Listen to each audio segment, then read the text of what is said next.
అందుకని అమృతాబ్ధి పుత్రీం అన్నాడు. పాలసముద్రంలో పుట్టావమ్మా, అన్ని అపూర్వమైన వస్తువులన్నీ అక్కడే పుట్టే, మణులు, మాణిక్యాలు, రత్నాలు, వజ్రాలు, వైడూర్యాలు, స్వయంగా అన్నిటికీ సంపత్ కేంద్రమైనటువంటి నువ్వు, పెద్ద ప్రపంచ బ్యాంకు కంటే ఎక్కువ నువ్వు అక్కడ పుట్టావు అని చెప్పి తాతగారిని అడిగి పట్టుకురా.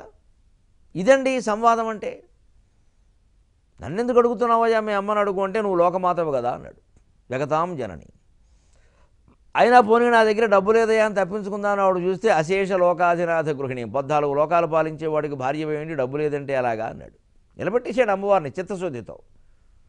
ఆకులతో, పువ్వులతో, పద్మాలతో కాదమ్మా, పరుపులతోటి, చిత్తశుద్ధితో, ధర్మ ప్రవర్తనతో, పరోపకారంతో, సామాజిక భావంతో, సమిష్టి భావంతో నిలబెట్టాడు. అది ఉంటే దేవతలు వరాలు ఇస్తారు. తామర పువ్వులకి, తామరాకులకి లొంగేవాళ్ళు కాదు వాళ్ళు. మన డబ్బులకు లొంగేవాళ్ళు కాదు. మన డబ్బంతా అక్కడి నుంచే వచ్చింది. లక్ష్మీదేవికి మనమే ఇస్తాం, వెంకటేశ్వరకి మనమే ఇస్తాం. మన అజ్ఞానం కానీ. మన డబ్బు మీద ఆయన ఏమైనా బతుకుతున్నాడా? మనమే బతుకుతున్నాం. అందులోనే ఇంకా తప్పుడు పనులు చేసి అవినీతికి పాల్పడి ఆయనకు అప్రతిష్ట తీసుకొస్తున్నాం చివరికి. అక్కడే జాగ్రత్తగా ఉండాలి. దెబ్బ కొట్టేస్తాడు దేవుడు. ఈ చిత్తశుద్ధి ఉంటే దేవుడు లొంగుతాడు. ఏదోనయ్యా మా ఆయన దగ్గర డబ్బు ఉన్నమాట, కానీ అడగాలంటే మొహమాటంగా ఉంది, కొంచెం ఈ మధ్య కొంచెం అటు ఇటుగా ఉంటున్నాం, మరి ఏం చేయమంటావు, భార్యాభర్తలు తప్పదు కదా అంటే, అయితే అమ్మ ఆడవాళ్ళకి భర్తతో ఏదైనా ఇబ్బంది వస్తే ఎక్కడ ఉంటారు? పుట్టింట్లో ఉంటారు. నువ్వు పుట్టింటికి వెళ్ళు, అమృతాబ్ధి పుత్రీం, అది అమృత సాగరం, అక్కడ మాత్రం లేనిదేమో అక్కడి నుంచి మొత్తం మీద తెచ్చేయి అని నిర్బంధిస్తూ చివరి మాటగా ఉంటున్నాడు. ప్రాతర్నమామి, అమ్మా పొద్దున్నే లేచి నీకు నమస్కారం చేశా, పొద్దున్న పెట్టినటువంటి చేసిన అభ్యర్థన, చేసిన నమస్కారం వృధా కాకూడదు. మనం ఏదైనా మామూలు శ్రీరామనవమి సందాకి బయలుదేరినా సరే అనుకుంటాం, పొద్దున్నే ఓ రెడ్డి గారి ఇంటికి వెళ్ళామనుకోండి, ఆయన ఇప్పుడు వీలుగా లేదా ఆ చెక్ బుక్ దగ్గర లేదు, వెతకాలి, సాయంత్రం రండి. అయ్యా మీరు అలా అనకండి, బోణీ బేరం, పొద్దున్నే మీ దగ్గరికి వచ్చాం, 100 50 ఇచ్చేయండి, మీ బోణి మంచిది, వెళ్ళిపోతాం, మళ్ళీ వాయిదా వేయకండి అని అనేస్తారండి. రిక్షావాడు కూడా అంటాడు, పొద్దున్నే ఎక్కే ముందు కనుక బేరం ఆడితే, ఊరుకోవా బేరం ఆడుతున్నావు, నీకైనా ఉండాలి నాకైనా ఉండాలి, ఏముండాలో తెలుసుకోవాలి, ఎక్కే అంటాడు. ఎందుకంటే వాళ్ళ మనస్సు ఎలా ఉంటుందంటే, ఈ పొద్దున్నే ఈ బోణి బేరం కాడ దొరికితే ఇక రోజంతా ఇలాగే ఉంటుందిరా బాబు. ఉగాది నాడు ఏం జరిగితే సంవత్సరం అంతా జరుగుతుందని మనం అనుకుంటాం కదా, అలాగే పొద్దున్న లేవగానే ఏం జరిగితే రోజంతా జరుగుతుందని కూడా అనుకుంటాం. ఇవన్నీ నమ్మకాలే. ఈ నమ్మకాలను ఎప్పటికప్పుడు కాస్త విచక్షణ జ్ఞానంతో తొలగించుకోవలసింది, లేకపోతే పిచ్చాళ్ళం అయిపోతాం.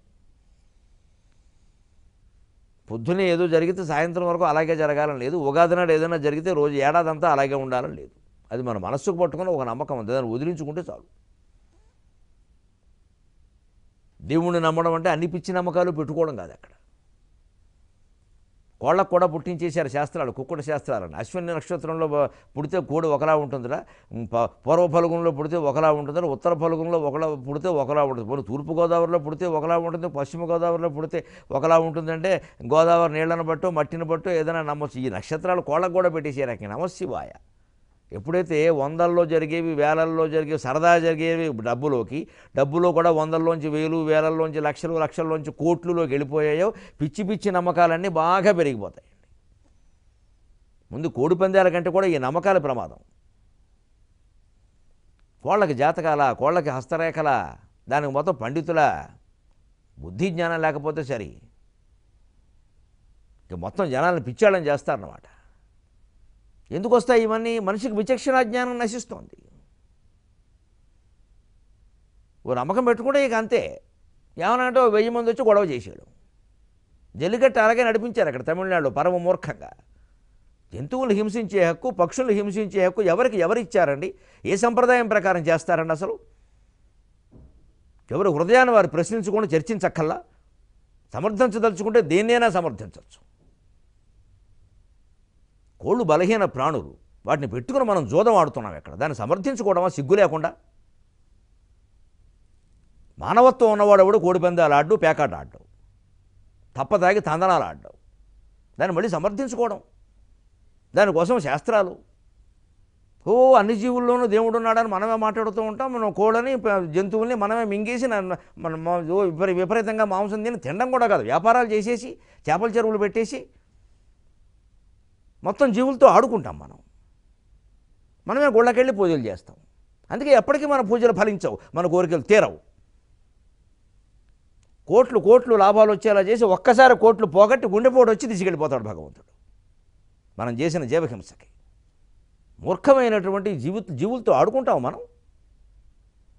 మనతో ఎవడన్నా ఆడుకుంటే మనకంటే బలవంతులు వచ్చి ఇద్దరు మనుషులను పెట్టి పంది వేస్తా, నేను నాకు సరదా, నా సంప్రదాయం, నా వంశంలో పూర్వం నుంచి వేస్తున్నారు అని ఇద్దరు మనుషులను పెట్టి పంది వేస్తే వీళ్ళు ఒప్పుకుంటారా? మానవ హక్కులు అంటారా? మరి కోడి హక్కులు ఉండవా?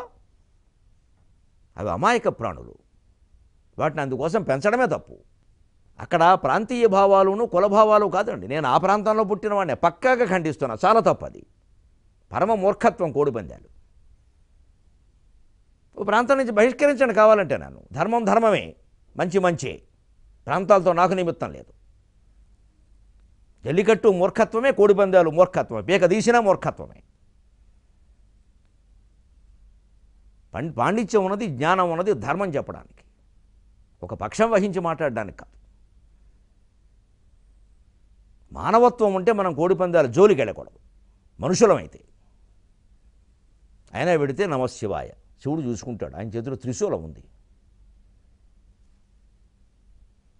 అంతకంటే చర్చించక్కల. అలం అప్రస్తుతే అని ప్రకృత మనసురామక. అపూర్వమైన మానవత్వంతో ఉండే స్తోత్రాలు నేర్చుకుంటున్నామండి. మానవత్వ భావన పెరగడానికే గుళ్ళోకి వెడుతున్నాం. పూజలు చేసేదంతా మానవత్వం పెరగడానికి. మనతో పాటుగా సమస్త జీవుల్ని వీలైనంత రక్షించాలి. హింసకి వీలైనంత దూరంగా ఉండాలి. మొండివాదనలు చేయొద్దు. హింస లేకుండా జీవితం గడుస్తుందా? భారతంలో ఎప్పుడో చెప్పారు ధర్మవ్యాధుడు కథలో. హింస లేకుండా బ్రతుకు లేదు జగమన, తప్పదు. కానీ ఓపినంత మేరకు హింసకు ఎడకలిగి మెలగవలయు అని చెప్పారు ధర్మవ్యాధోపక్షంలో స్పష్టంగా వ్యాస మహర్షి, తిక్కనగా ఎర్ర ప్రగడ కూడా. మన ఓపినంత మేరకు యథాశక్తి అవకాశం ఉన్నంత వరకు హింసకు దూరంగా ఉండండి. మరి ఇంక కాలి కింద ప్రాణులు, దోమలు చచ్చిపోతున్నాయి కదా, మాట్లాడితే దోమలు లోపలికి పోతున్నాయి, ఈ పిచ్చివాదనలు చేయొద్దు. అది మనం ఆపగలిగింది కాదు. ఆపగలిగినవి ఆపాలి, కనీసం తగ్గించగలిగినవి తగ్గించాలి. ప్రాణిహింస అనేది ఆహారం కోసం తప్పితే చెయ్యమో నియమం పెట్టుకుంటే ఇంత హింస జరగదండి. మాంస ఆహారం కోసమైతే ఇంత హింస జరగదు. వ్యాపారం కోసం కొంత, పందాల కోసం కొంత, ఇంకా దానికి అంతు లేదు. దాన్ని మళ్ళీ సమర్థించుకోవడం. దైవభక్తులమైతే ఈ పనులు చేయం మనం.